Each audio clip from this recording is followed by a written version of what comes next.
নমস্কার বন্ধু, সকলকে জয়িতা সাহা ব্লগে স্বাগত। তো আজকে আমার মেয়ে একটু মাটন বিরিয়ানি খেতে চেয়েছে, তার জন্য একটু মাটন বিরিয়ানি বানাবো। তো এসো তোমাদের সাথে রেসিপিটি শেয়ার করি।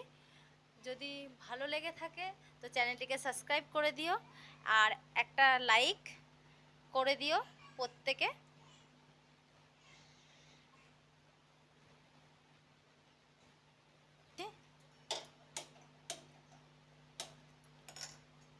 এবার একটা কড়াই নিয়ে নিচ্ছি। তো কড়াইটা গরম।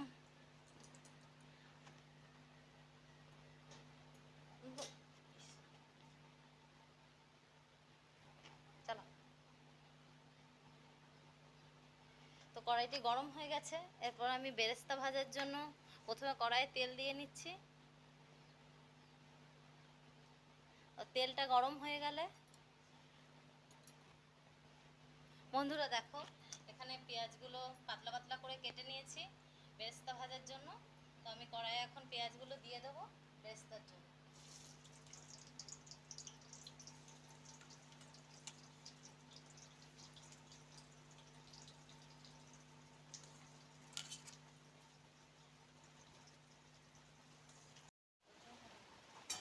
তো দেখো বন্ধুরা, এখন বেরেস্তাটা ভাজা হচ্ছে। তো বেরেস্তাটা ভাজা হতে হতে আমি এখানে মশলাগুলো করে নেব। দেখো, এখানে আদা কুচি দিয়ে দিচ্ছি একদম মিক্সির মধ্যে। আমার ছোট বাচ্চা আছে বাড়িতে, অত সময় নেই, তা তোমাদের সাথে যতটা অল্প সময় করা যায় আর কি। লঙ্কা দিয়ে দিচ্ছি, একটা টমেটো কেটে রেখেছি আমি। তো এগুলি মিক্সির মধ্যে দিয়ে আমি ঘুরিয়ে নিচ্ছি মিক্সিটাকে। বন্ধুরা দেখো, এখানে 1 চামচ মতন জিরে, ওই 1.5 চামচ মতো জিরে দিয়ে দিলাম আমি এর মধ্যে। একদম বেটে নেবো জিরেটা দিয়ে। তো বন্ধুরা দেখো, আমার মশলা করা হয়ে গেছে। আমি এখন মশলাটা নামিয়ে নিচ্ছি। তো বন্ধুরা, আমি এখন মাংসটা ধুয়ে এনেছি। তো এরপর আমি মাংসটাকে ম্যারিনেট করে নেবো। এখানে প্রায় 500 গ্রাম মাংস আছে। তো দই মশলা সম্পূর্ণটা দিয়ে দেবো। তো এখন এখানে মশলাটা মাংসের মধ্যে দিয়ে দিচ্ছি, বাটা মশলা, যার মধ্যে আমি জিরে, কাঁচা লঙ্কা, রসুন, আদা, একটা গোটা টমেটো একসাথে পেস্ট করে রেখেছি, পরিমাণ মতন নুন। কেউ কম খাও, কেউ বেশি খাও, যে যেরকম খাও সেরকম দিয়ে নেবে। 1.5 চামচ হলুদ গুঁড়ো। এরপর আমি একসাথে ভালো করে মাংসটাকে ম্যারিনেট করে রেখে দিচ্ছি।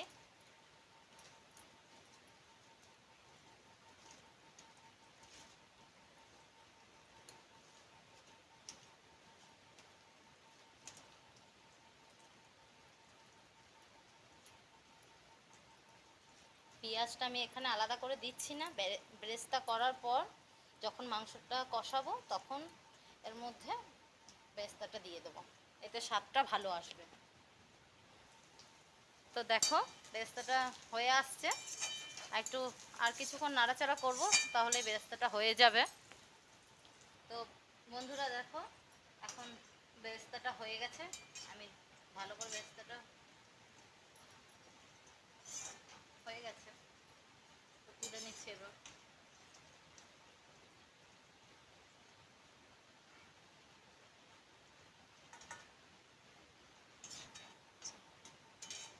তো দেখো বন্ধুরা, বেরেস্তাটা হয়ে গেছে, তুলে নিচ্ছি ভালোভাবে। আমার বেরেস্তা রেডি একদম। তো দেখো, দেখো বেরেস্তাটা সুন্দর হয়েছে, ঝরঝরে একদম, দেখতে পাচ্ছ। এটা ঠান্ডা হয়ে গেলে আরও ঝরঝরে হয়ে যাবে। এখন আমি আলু ভেজে নেব। তো দেখো, আলুগুলো একে একে ছেড়ে দিচ্ছি। আমার একটু আলু ভালোই খায় বলতে পারো, ওই জন্য একটু বেশি দেওয়া। তো নুন হলুদ দিয়ে আলুগুলো ভেজে নেবো একটু লাল লাল করে।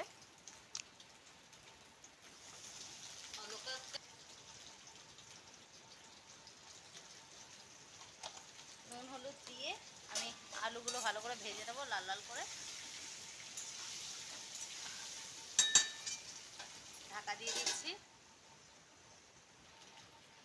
দেখো আলুগুলো বেশ লাল লাল হয়ে এসছে, আর খানিকক্ষণ ভেজে নেব। তো আমার আলুগুলি এখন ভাজা হয়ে গেছে, তুলে নিচ্ছি একটা একটা করে।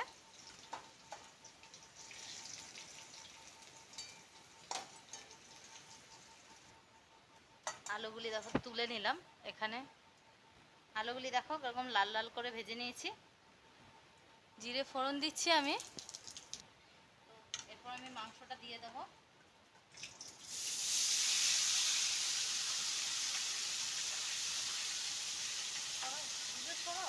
মাংস দিয়ে দিয়েছি, এর মধ্যে আমি মশলা ধোয়া জলটাও একটু দিয়ে দিলাম, কারণ মাটনটা আস্তে আস্তে কষাবো ঢেকে দিয়ে।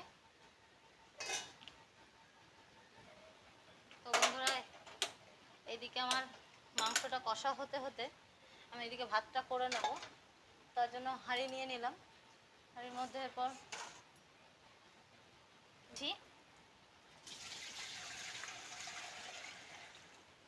একটু জলের পরিমাণটা বেশি দেবো, না হলে। তো দেখো বন্ধুরা, আমি এখানে আধারি মতন জল দিয়ে নিয়েছি। দেখো এখানে আমি গোটা গরম মশলা নিয়েছি, 5টা এলাচ, দারচিনি, 8-10টার মতন লবঙ্গ জলের মধ্যে দিয়ে দিচ্ছি। 3টি তেজপাতা দিচ্ছি, 1 চামচ লবণ, অল্প পরিমাণ সাদা তেল দিয়ে আমি এরপর ঢাকাটা দিয়ে দেবো। এদিকে দেখো আমার মাংস কষানো হচ্ছে। তো দেখো মাংসটা কষানো হয়ে এসছে। তো এর মধ্যে আমি এবার আলুগুলো দিয়ে দেবো। আলুগুলো দিয়ে একদম ভালো করে কষিয়ে নেব। এবং ঢাকা দিয়ে দিয়ে আস্তে আস্তে কষাচ্ছি, যাতে মাংসটা ভালো সেদ্ধ হবে। তো আমি দেখো ঢাকা দিয়ে দিয়েছি। এদিকে দেখো আমার জল গরম হয়ে এসেছে, দেখতে পাচ্ছ। আর আমি চালটা ভিজিয়ে রেখেছিলাম। চালটা ভিজিয়ে রাখলে দেখো খুব সুন্দর হয় ভাতটা। দেখো চালটা খুব সুন্দর ভিজেছে। আমি এরপর জলের মধ্যে চালটা দিয়ে দেবো হাঁড়িতে।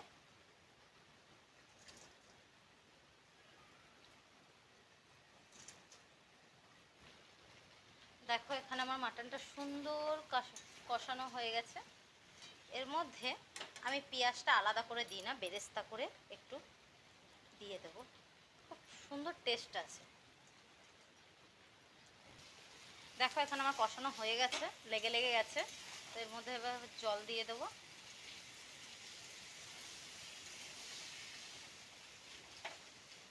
আর একটু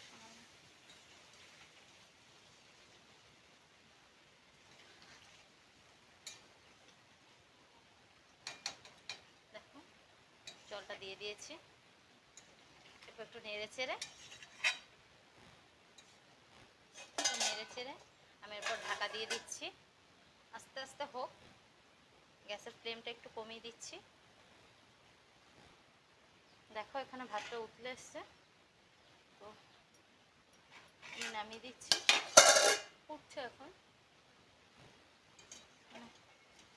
মাংসটাও হয়ে এসেছে।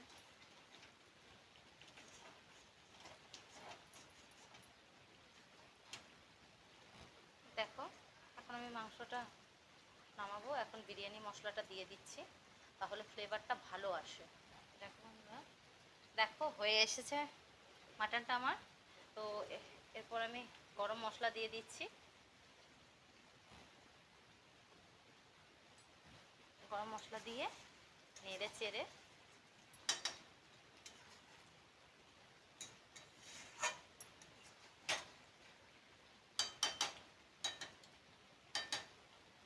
একটু নেড়ে নেবো ভালো করে। আমি এর ঢাকা দিয়ে দেবো, কিছুক্ষণ হতে দেবো। আমার মাটন রেডি বন্ধুরা। আমি গ্যাসটা বন্ধ করে দিচ্ছি। এদিকে ভাতটাও দেখো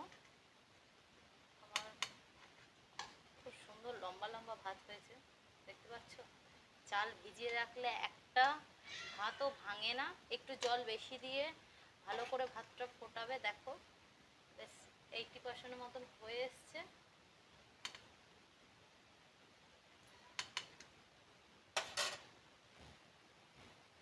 আমি গ্যাসটা একটু বন্ধ করে দেবো। ভাত আমার হয়ে গেছে। এখানে আমি দুধ নিয়েছি, দুধের মধ্যে মিঠা আতর দিয়ে দেব, কেওড়ার জল দিয়ে দেব, আর গোলাপ জল, আর একটু ফুড কালার। আমার কাছে কেশর নেই এই মুহূর্তে, তো আমি একটু ফুড কালার দিচ্ছি। খুব বেশি দেবো না, কারণ স্বাস্থ্যের জন্য ভালো না। এখন দেখো হাঁড়ি সাজাবো। ঘি দিয়ে একটু হাঁড়িটা গরম করে নিয়েছি। এরপর আমি নিচে আলু আর মাংস দিয়ে নেব।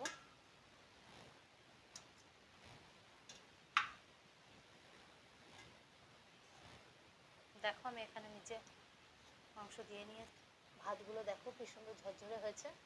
এরপর আমি রাইসটা দিয়ে দেবো। রাইস দেওয়া হয়ে গেছে। এর ওপরে আমি ব্রেস্তাটা দিয়ে দেবো,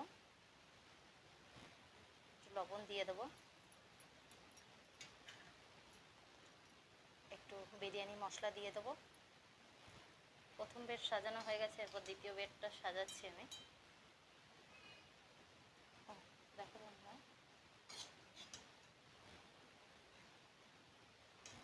এরপর আমি আবার বেরেস্তা দিয়ে দিচ্ছি।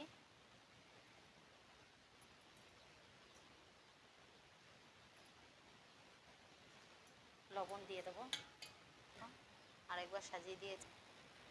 তো এরপর সম্পূর্ণ যতটুকু বাকি আছে বেরেস্তা পুরোটা দিয়ে দিচ্ছি।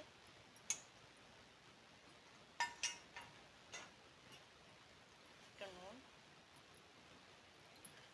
আর বিরিয়ানি মশলা, সব কিছু মিশিয়ে যেই দুধটা তৈরি করে রেখেছিলাম সেটা দিয়ে দিলাম। তো আমি উপর থেকে ঘি দিয়ে দিচ্ছি।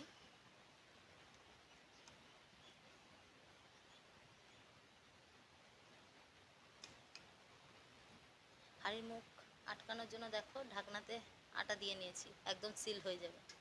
তো ভালো করে চেপে আটকে দিয়েছি। আমি গ্যাসটা জ্বালিয়ে নিচ্ছি। এখন প্রথম 15 মিনিট হাই ফ্লেমে থাকবে, তারপর আস্তে করে দিয়ে 10 মিনিটের মতন লো মিডিয়াম আঁচে রাখবো, তাহলেই রেডি বিরিয়ানি। 25 মিনিটের মতন হয়ে গেছে। তো আমি এখন গ্যাসটি বন্ধ করে দিচ্ছি। আমার বিরিয়ানি, তো বন্ধুরা বিরিয়ানি তো রেডি। এখন হাঁড়িটা খুলবো। তো দেখো হাঁড়িটা খুলছি।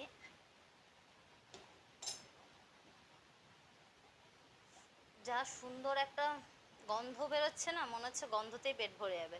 মানে দারুণ সুন্দর গন্ধ বেরোচ্ছে। তো দেখো বিরিয়ানিটা খুব সুন্দর হয়েছে, একদম ঝরঝরে। আলুটা দেখো খুব সুন্দর সেদ্ধ হয়েছে, খুব গরম আমি ধরতে পারছি না। মাংসও একদম দারুণ সেদ্ধ হয়েছে। মামাম খেয়ে বল কেমন হয়েছে।